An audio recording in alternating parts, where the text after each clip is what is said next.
नमस्कार, स्वागत है आप सभी का देश देशांतर में। मैं हूं प्रीति सिंह।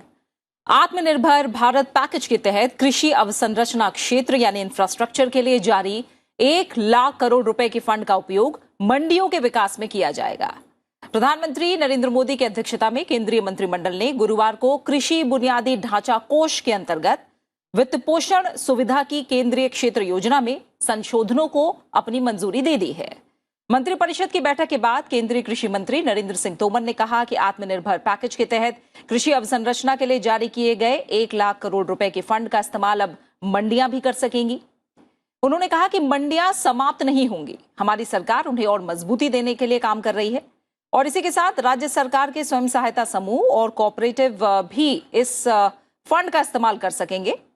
कृषि मंत्री ने कहा कि बजट में जो घोषणा होती है हम उसे पूरा करते हैं। बजट में कहा गया था कि मंडियां समाप्त नहीं होंगी और उन्हें मजबूत किया जाएगा। नए केंद्रीय मंत्रिमंडल ने गुरुवार को अपनी पहली बैठक की और इसमें किसानों के कल्याण पर व्यापक चर्चा हुई है और यह स्पष्ट किया गया कि कृषि उपज मंडी समितियां यानी एपीएमसी की मजबूती के लिए काम किया जा रहा है। दरअसल कुछ किसान समूहों को आशंका है कि नए कृषि बिलों के बाद इससे दूरी बना ली जाएगी, लेकिन मंत्रिमंडल की बैठक में भी सरकार ने दोहराया कि इसे खत्म नहीं किया जाएगा बल्कि मजबूत किया जाएगा।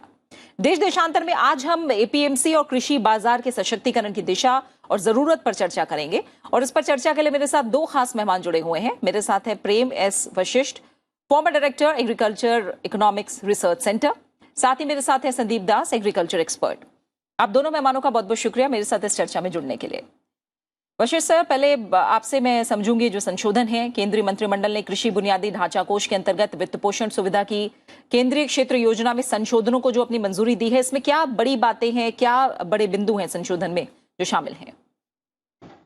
जी, इसमें दो तीन चीजें हैं जो बहुत हम लोग अहम कह सकते हैं। सबसे बड़ी बात तो ये है कि ये जो इंफ्रास्ट्रक्चर एग्रीकल्चर इंफ्रास्ट्रक्चर फंड है, उसमें पहले एलिजिबिलिटी जो थी वो कोऑपरेटिव सोसाइटीज और एपीएमसी की नहीं थी। तो ये एक बहुत मेजर चेंज इन्होंने किया है और इससे कॉन्फिडेंस उत्पन्न होता है कि जो कोऑपरेटिव सोसाइटीज हैं, फेडरेशन ऑफ कोऑपरेटिव्स हैं, सेल्फ हेल्प ग्रुप्स हैं और एपीएमसी हैं, वो इस लोन के लिए एलिजिबल हो जाएंगे। तो वो इंफ्रास्ट्रक्चर फंड की फैसिलिटी उनको मिलेगी और इंटरेस्ट सबवेंशन जो सब्सिडी है इंटरेस्ट पर वो उनको मिलेगा। तो वो इंफ्रास्ट्रक्चर उनको स्ट्रेंथन करेंगे वहाँ पर। और जो फार्मर्स को इस समय मिसिंग है कि उनके एपीएमसी यार्ड में जो फैसिलिटीज़ होनी चाहिए, जैसे ग्रेडिंग है, पोस्ट हार्वेस्ट मैनेजमेंट के लिए चाहिए, कोल्ड कूलिंग चैम्बर्स होने चाहिए, कोल्ड स्टोरेज का प्रॉब्लम होना चाहिए। ये सारी फैसिलिटीज़ अगर उनको वहाँ पर मिल जाती हैं तो farmers group as a group उनका एक बार्गेनिंग पावर भी स्ट्रेंथन हो।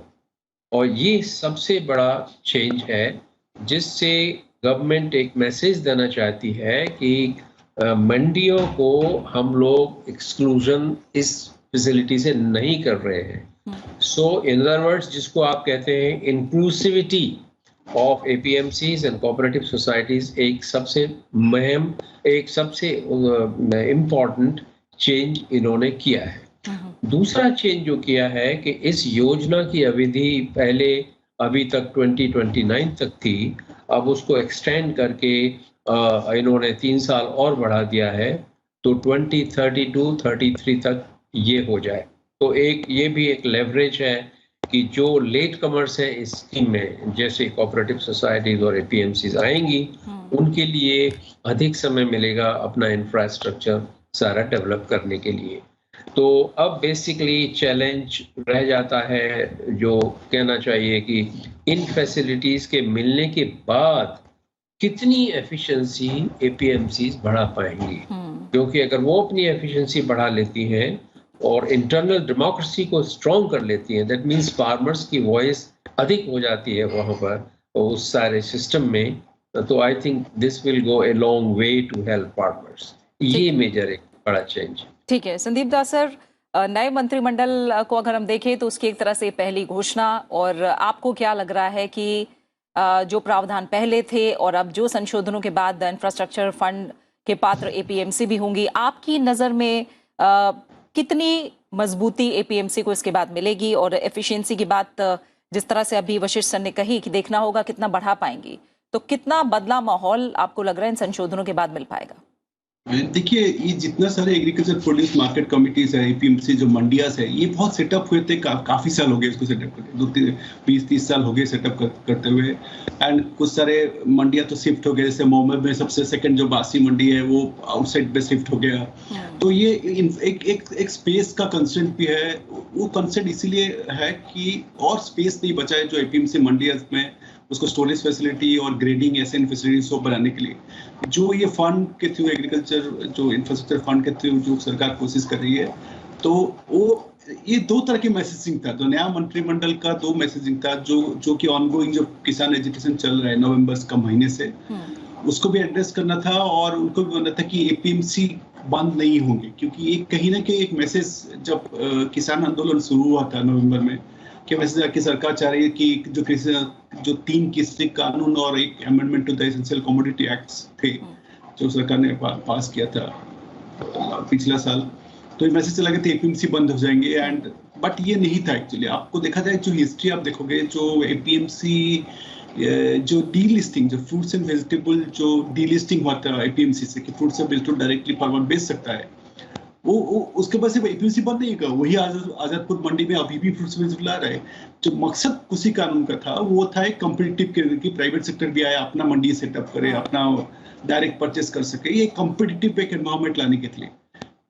ये जो कैबिनेट का डिसीजन कल जो हुआ है, तो इसके से होगा कि जो स्टेट फेडरेशन है, बहुत सारे फार्मर्स फेडरेशन है, वो सब और एपीएमसी मंडिया वो जो इसका लाभ उठा पाएंगी अपना इंफ्रास्ट्रक्चर डेवलप करने के लिए। और पर्टिकुलरली इसका सबसे बड़ा अट्रैक्शन होता क्या है, यूजुअल लोन के कंपैरिजन इसका अट्रैक्शन ये होता है कि इस पे इंटरेस्ट सबवेंशन होता है।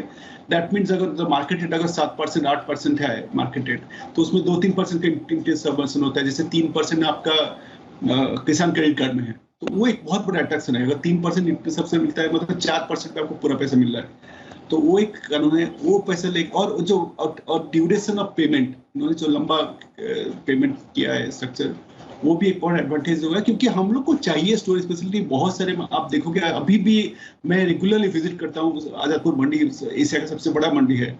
उसमें आप अभी भी देखोगे कि जो माल लेकर आता है, जो पेरिसेबल कमोडिटी लेकर आता है, उसको अगर 80% छोड़ जाए, 20% जो बच भी जाता है उसको कम पैसे में बेच दिया जाता है, क्योंकि उसके पास रखने के लिए कोई स्टोरेज फैसिलिटी है। हालांकि कुछ स्टेट गवर्नमेंट, जैसे हिमाचल प्रदेश गवर्नमेंट में आजादपुर मंडी के पास उन्होंने एक स्टोरेज फैसिलिटी थोड़ा सा बचत बनाया, बट वो बहुत इनएक्यूरेट है।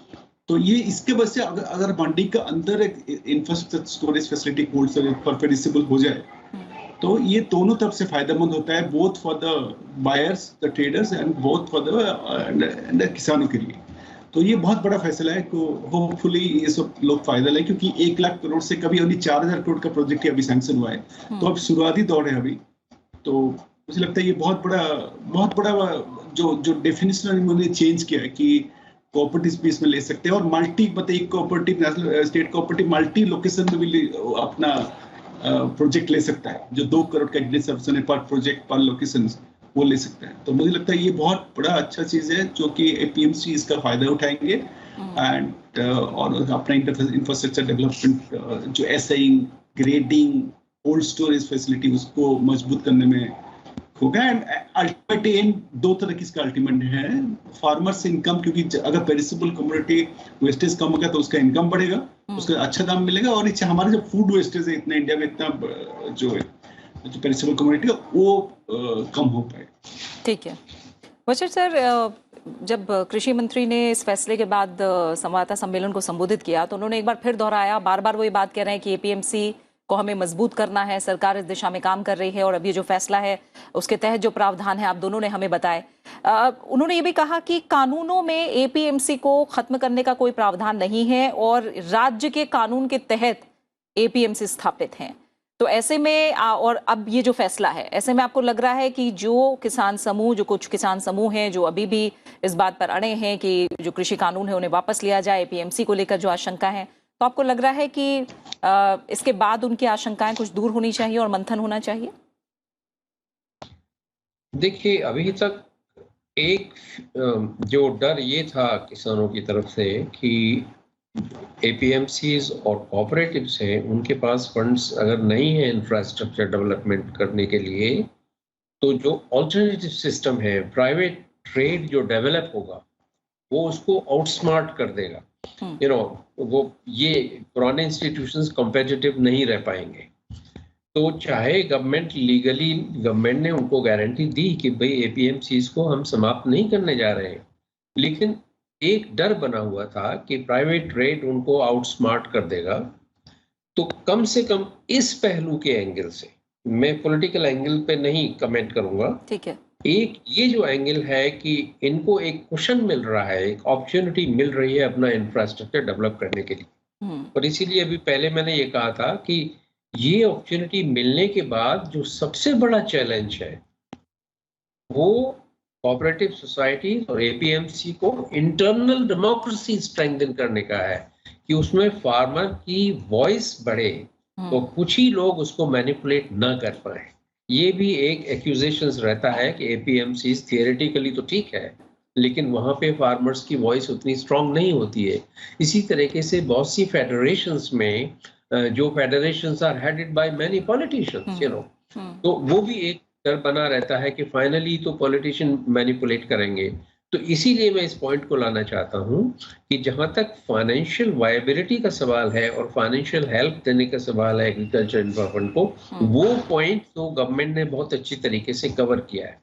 तो इसके बावजूद भी मैं ये पॉइंट आपके सामने रखना चाहूंगा, दर्शकों को भी उस पर विचार विमर्श होना चाहिए कि अगर इंटरनल डेमोक्रेसी को कोऑपरेटिव सोसाइटीज और एपीएमसी स्ट्रेंथन नहीं करेंगी तो उनको थोड़ा डिसएडवांटेज रहेगा।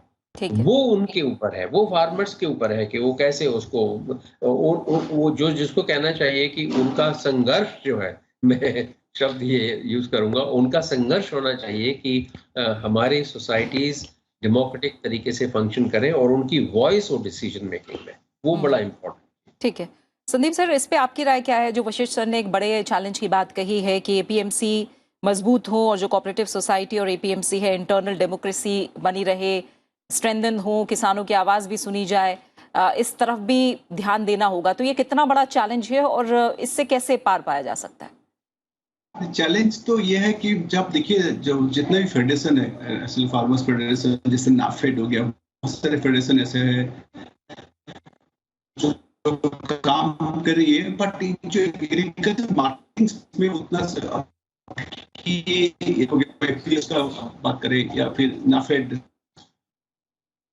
कि एपीएमसी का एक ओवरऑल में एक डोमिनेंस सिस्टम में अभी भी है, क्योंकि आप कभी इसको साए हुए नहीं कर सकते कि मैं इसको यूज नहीं करूंगा, क्योंकि हर शहर में अभी भी, आप बैंगलोर ले लो, कोई भी शहर ले लो, करीब the APMC mandis are the critical part of the value chain. Agriculture जो वैल्यू चेन है उसका क्रिटिकल पार्ट है।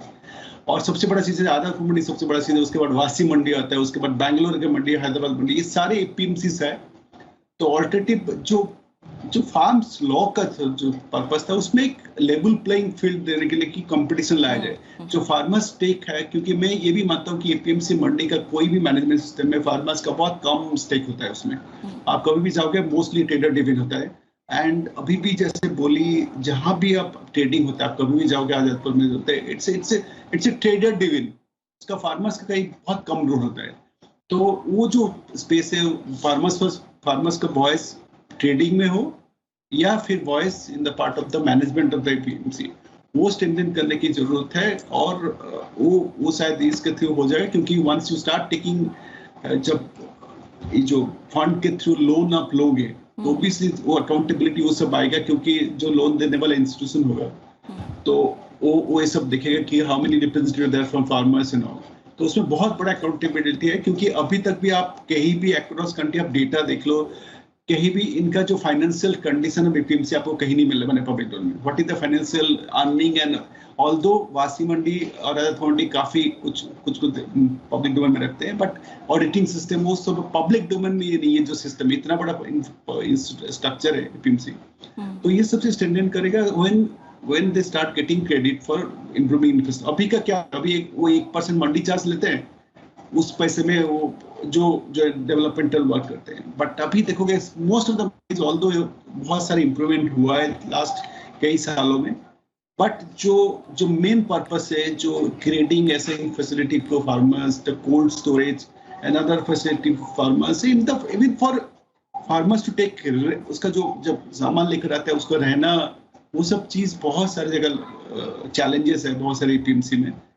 शायद इसके थ्रू ये जो फंड का यूज करते हुए एग्रीकल्चर इंफ्रास्ट्रक्चर फंड के थ्रू वो इम्प्रूव करेंगे, क्योंकि बहुत ही अट्रैक्टिव रेट ऑफ इंटरेस्ट भी मिलने वाला है और duration of payment is also longer than usual loans. तो सरकार का सिग्नलिंग ठीक है कि एपीएमसी बंद नहीं हो रहा है, एपीएमसी एक अनदर स्टेक होल्डर रहेगा along with the private investment अगर आए। ठीक है बशीर सर, आपने भी जो इस चैलेंज की बात की, उसके अलावा भी मैं समझना चाहूंगी और ऐसी कौन सी चुनौतियां आपको दिख रही हैं जब हम एक कृषि क्षेत्र में हम किसानों से लेकर उपभोक्ता तक एक इकोसिस्टम की बात करते हैं और मजबूत इकोसिस्टम की बात करते हैं, तो एपीएमसी का मजबूत होना उसमें कितना जरूरी है और बाकी क्या बड़ी चुनौतियां हैं जो आपको फिलहाल सामने दिख रही हैं? देखिए, अभी जो इकोसिस्टम की बात है उसमें सबसे बड़ी बात तो संक्षिप्त में ये है कि क्या फार्मर जो मार्केट्स हैं आउटसाइड एपीएमसी उनसे डायरेक्टली लिंक्ड है कि नहीं, तो उसकी बार्गेनिंग पावर तभी बढ़ेगी उसका डायरेक्ट लिंक हो। और ये डायरेक्ट लिंक हो सकता है, इंडिविजुअल लेवल पे नहीं हो सकता, वो थ्रू एन ऑर्गेनाइजेशन हो सकता है। और जो भी ऑर्गेनाइजेशन फार्मर्स को रिप्रेजेंट करे, चाहे उसको एफपीओ नाम दे दीजिए, चाहे सेल्फ हेल्प ग्रुप कर दीजिए, चाहे उसको कोऑपरेटिव सोसाइटी का नाम दीजिए, उनके पास वो इंफ्रास्ट्रक्चर हो ताकि वो उनके पास ये कैपेसिटी हो स्पेशली पेरिशेबल गुड्स का कि भाई हम इसको होल्ड कर सकते हैं, कोल्ड स्टोरेज में रख सकते हैं, कूलिंग चैम्बर्स में रख सकते हैं। तो ये सारी ग्रेडिंग वगैरह सारी फैसिलिटीज हों और उचित समय पे उसको मूव कराएं, दैट मीन्स रीफर ट्रक्स वगैरह, ये सारी फैसिलिटी। तो रीफर ट्रक्स तो प्राइवेट सेक्टर भी दे देगा, लेकिन वो तभी देगा जब इनका ऑर्गेनाइजेशन बहुत स्ट्रांग होगा। तो बेसिकली ये एक इम्पॉर्टेंट एस्पेक्ट है कि लिंकेज को कैसे स्ट्रॉन्ग किया जाए। तो मैं अभी तो इतना ही कहूँगा कि इंफ्रास्ट्रक्चर डेवलपमेंट की जो फैसिलिटी है ये एक बड़ा स्टेप उस डायरेक्शन में है, जो कि उस उन ऑर्गेनाइजेशंस के पास फंड्स सफिशिएंट नहीं थे वो इंफ्रास्ट्रक्चर डेवलप करने के लिए। और इंटरनल डेमोक्रेसी की मैंने बात यही कही कि जब ये इंफ्रास्ट्रक्चर डेवलप हो जाएगा तो फार्मर्स जो स्टेक होल्डर्स हैं उनकी डायरेक्ट वॉइस होनी चाहिए कि हमारे पास क्या इंफॉर्मेशन हमारा ऑर्गेनाइजेशन दे रहा है कि किस मार्केट में किस प्राइस पे ये सारी चीजें बेची जा रही हैं। तो उनको पूरी नॉलेज होगी, तो उनकी एक वॉइस होती है, चाहे वो एपीएमसी के थ्रू जाए, चाहे ऑल्टरनेटिव चैनल्स के थ्रू जाए, उनका एक वॉइस होगी, क्योंकि उनके पास कॉन्फिडेंस होगा कि हम अपने प्रोडक्ट को for the time being hold कर सकते हैं। और अभी जैसे अपने दास साहब ने कहा कि कई बार ये देखा गया है प्रैक्टिकल एंगल से कि फार्मर अपना सामान ला रहा है, उस दिन बारिश हो गई, वेदर ठीक नहीं है या ऑक्शन नहीं हो पाया, the fellow has nowhere to go, और वो अपने ट्रैक्टर ट्रॉली में लाए हैं, सामान भी उनका डैमेज हो गया। तो ये सारी चीजें मैं तो ये कहूँगा इंफ्रास्ट्रक्चर का पार्ट होना चाहिए कि जैसे ही वो अपने घर से चले और मूवमेंट शुरू हो तो वहां आने के बाद उसकी I will use the word security, उसकी प्रोडक्ट की और उसकी सिक्योरिटी क्या है एक्चुअली, ताकि वो डैमेज ना हो, जिसको आप पोस्ट हार्वेस्ट लॉस कह देते हैं। तो ये भी एक मेजर चैलेंज। ठीक है संदीप दास सर, जब से हम एक तरह से देखें किसानों का विरोध प्रदर्शन शुरू हुआ, जैसा कृषि मंत्री ने भी कहा कि तब से खाद्यान्न के साथ साथ दलहन और तिलहन की खरीद बढ़ गई है, उन्होंने ये बात कही। हम अगर एक तरह से समझना चाहें आंदोलन, कोविड से उपजी चुनौतियां और कृषि, कैसा आपको फिलहाल असर दिख रहा है और इसमें भी एपीएमसी की मजबूती कितना पॉजिटिव इम्पैक्ट डालेगी? देखिए पहले से जब से ये आंदोलन शुरू हुआ है नवंबर के महीने से, आपको ये बता दूं कि नवंबर हुआ कि सरकार ने करीब 8 से 10 राउंड का और बातचीत की, क्योंकि मैं लगता हूँ मैं पहले से भी मेंटेन किया कि जो फार्मर्स ग्रुप जो प्रोटेस्ट कर रहे हैं दिल्ली के बॉर्डर पे बैठे हुए हैं, मैं अभी भी बोलता हूँ कि मैं एज इंडिविजुअल, मेरे घर के पास ही one of the protest express highway Meerut में है, बहुत ही कम लोग को वहाँ बैठे हुए, एक बड़ा सा एक्सप्रेस को बंद करके रखे हुए हैं, उसके साथ बातचीत भी किया गया कि और ये जो अड़ियलपना है कि इसको हटाओ, कानून रद्द करो तभी हम लोग हटेंगे, ये कभी नहीं हो सकता। कहीं भी निगोशिएशन करने की जरूरत है। सरकार की तरफ से 10 राउंड का टॉक हुआ है और इसी दौरान एक और भी चीज हुआ है कि आप जो खरीदारी का बात कर रहे हो, तो रबी प्रोक्योरमेंट अभी हुआ है, जो गेहूं का प्रोक्योरमेंट पंजाब, हरियाणा, मध्य प्रदेश, जो कि राजस्थान में और अदर्स व्हीट ग्रोइंग स्टेट में हुआ है, वो रिकॉर्ड प्रोक्योरमेंट हुआ है। आपको एक आंकड़ा दे दूं, 43 मिलियन टन्स 43 मिलियन टन्स का प्रोक्योरमेंट इस साल हुआ है, which is record from 38 million turns. करीब करीब 80,000 करोड़ रुपए फार्मर्स के खाते में गए हुए हैं। तो ये भी जो फार्मर्स करके सरकार एमएसपी बंद कर देगी, ऑपरेशन मिनिमम सपोर्टेड ऑपरेशन, जो खाद्यान्न खरीदने को बंद कर दी सरकार। अभी ऑयल सीड खरीद रही है सरकार, नाफेड के थ्रू पल्सेस भी खरीद रही है। हालांकि पल्सेस में मार्केट प्राइस के वजह से ज्यादा किसान को नाफेड को बेचना नहीं पड़ रहा है, क्योंकि उसका मार्केट प्राइस अबव एमएसपी चल रहा है। बट ये जो कहना कि ये कानून ले लो तभी हम लोग देंगे, वो एक बड़ा अड़ियल पना है। और ये भी जो कल का जो मेजर अनाउंसमेंट है कि आप एपीएमसी भी part of the can access infrastructure fund, agriculture infrastructure fund, वो एक बड़ा वेलकम कदम है आगे। ये एक मैसेज उनको देता है कि अभी तो ये आंदोलन बंद कर देना चाहिए, क्योंकि ऐसा कोई भी काम सरकार अभी इसी दौरान नवंबर से बाद कानून आने के बाद, 2 कानून और कमोडिटी और तीसरा जो एसेंशियल कमोडिटी एक्ट को अमेंडमेंट, ऐसा नहीं कोई इनिशिएटिव लिया है कि वो एपीएमसी को बंद करने की अदावत है। कि इनफैक्ट एपीएमसी को स्ट्रेंथन होगा ये सब सारी इंफ्रास्ट्रक्चर में, और अकाउंटेबिलिटी बढ़ेगा, और सब लोग चाहते हैं अकाउंटेबिलिटी बढ़े और सो दैट एफिशिएंसी बढ़े। पॉलिटिकल इंटरफेरेंस वन बात, बट अगर उसका ब्रॉड का ट्रांसपेरेंसी, अकाउंटेबिलिटी, ये बहुत मायने रखता है। अभी क्या होता है, जो रूलिंग पार्टी है वो हमेशा कोशिश करते हैं एपीएमसी के तो वो करने के लिए। तो फार्मर जब तक स्टेक रहेगा तो वो अकाउंटेबिलिटी बना रहेगा। तो मैं सोचता हूँ ये बहुत बड़ा कदम है to include APMC under this agriculture infrastructure fund. और उसके वजह से जो मेन चीज है, मकसद क्या है, मकसद जो हमारा प्रोडक्शन साइड पे, India is one of the huge largest producer of many of the commodity, except oil seed को छोड़ के और थोड़ा सा पल्सेस को छोड़ के, हम लोग बहुत ज्यादा प्रोड्यूस करते हैं most of the commodities, cereals कह लीजिए या फ्रूट्स एंड वेजिटेबल्स कह लीजिए।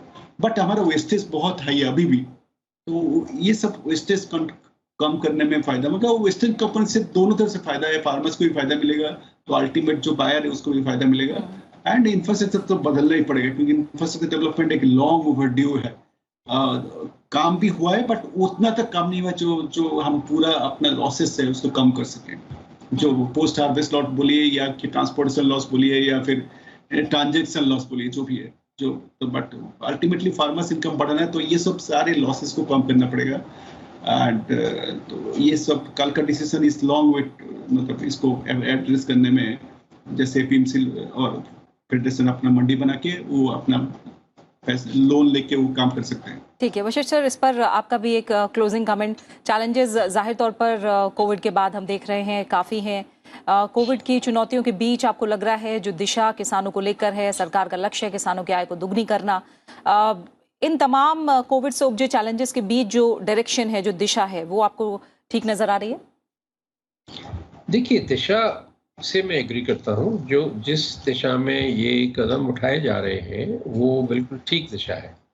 सिर्फ जो हमें किसानों के पॉइंट में अगर कोई सिंपैथेटिक आर्गुमेंट है तो वो उनकी शंकाएं हैं। एक्चुअली शंकाएं कई बार हाइपोथेटिकल भी होती हैं, रियल भी नहीं होती हैं, क्योंकि उनको एकदम ये लगा कि सारा सिस्टम ओपन करने से क्या होगा कि रिफॉर्म को इम्प्लीमेंटेशन करके जमीन पे, ग्राउंड लेवल पे लाना और रिफॉर्म अनाउंस करना, उनके इम्प्लीमेंटेशन और अनाउंसमेंट में गैप होता है।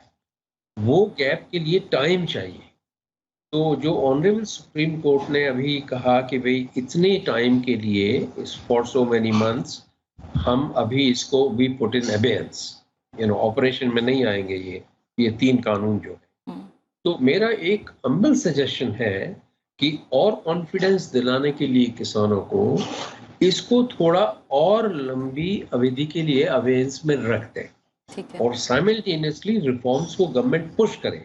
ये इंफ्रास्ट्रक्चर वाला एक बहुत ही महत्वपूर्ण, मतलब I will say it is a big push towards reform. तो इससे कॉन्फिडेंस थोड़ा बढ़ेगा।